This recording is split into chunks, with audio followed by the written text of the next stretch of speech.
Today is the start of Black History Month, and we are celebrating Black change makers all month long. And today we're joined by Canadian hip-hop artist, author, and motivational speaker, Dwayne "D.O." Gibson. Dwayne, good to see you. Good morning. Great to be here. Nice to see you guys again.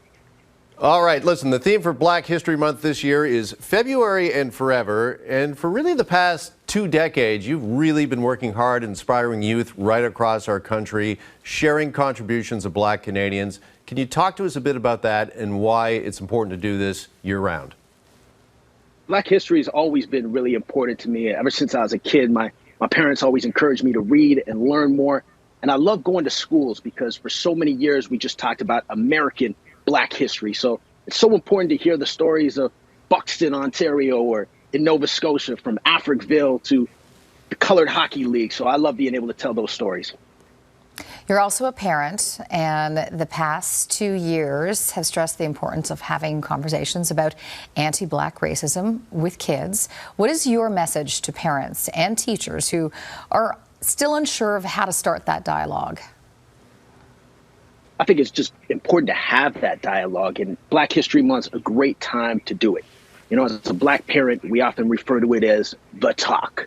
And I think it is important to talk to kids about how to deal with figures of authority, whether it's police, because there's so many issues, whether you're talking about Ahmaud Arbery or Trayvon Martin as a young kid who was wearing a hoodie. But I think as a parent, get your kids to read. You know, I'm doing presentations. I got one coming up in Ottawa in about 15 minutes. So if you're a young kid, I always pull this book up. I read this as a kid. It's about Jackie Robinson.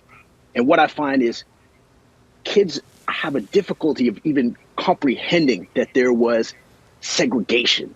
And so learning about a baseball player and saying, like, you wouldn't have been able to play for the Blue Jays. Or, you know, I got Dwayne Morgan here too. I got amazing Black Atlantic Canadians. And finally, if you're Netflixing and chilling, because I know with the weather we're inside a lot, you can watch Family Reunion, a great show for families. I was watching C.J. Walker, the true story about her. So there's a lot of different resources you can see online too, or videos. Yeah, you mentioned your talks, and something that you speak about quite a bit in your motivational speaking tours, Dwayne, is the importance of celebrating Black excellence. So can you share with us this morning some of the change makers that have had a real impact in your life? Well, when you say change, Jeff, I think about my new song, which is called Change the World. And a quick story about that is I got the idea at my grandmother's funeral.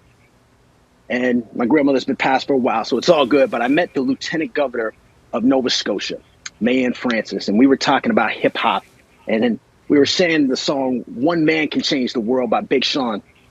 So I did a remix, and it's One Woman Can Change the World. Oh, there we go, Mayan Francis. And when I was writing it, I realized, no, it's not just about men, it's about women that change the world, especially when you look at Canada and you see the $10 bill, Viola Desmond. So that's Wanda Robson on the screen, Viola's sister, who's a change maker, wanted to make sure that story was known.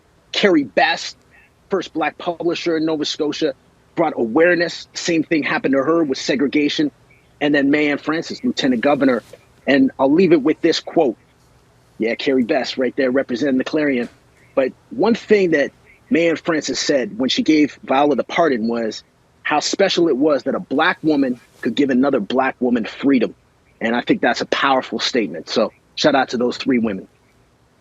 Before we let you go, we know you just launched the 20-year anniversary of your Black Canadian 365 Still Driven Motivational School Tour, and you're also launching a new conference this year. So what can we expect? I can't wait. February 8th, next Tuesday, over 50,000 students from across the country. And you know what's crazy, guys? We got people from Yellowknife attending this, kids from there, from Alberta, BC, Nova Scotia, all over Ontario. We're going to talk about how to be still driven, how to change the world, some of those stories, whether it's Viola Desmond, whether it's the Colored Hockey League, or one of the things that a lot of people don't realize, a famous Black Canadian is The Rock. So I talk about how Dwayne Johnson is a Black Canadian as well as an American, but I love the Black Canadian part. All right. Well, listen, for more information, you can visit staydriven.com. Dwayne, always good catching up with you. Thanks so much. Appreciate it this morning. Oh, thank you guys. It's always a pleasure being here. Appreciate y'all.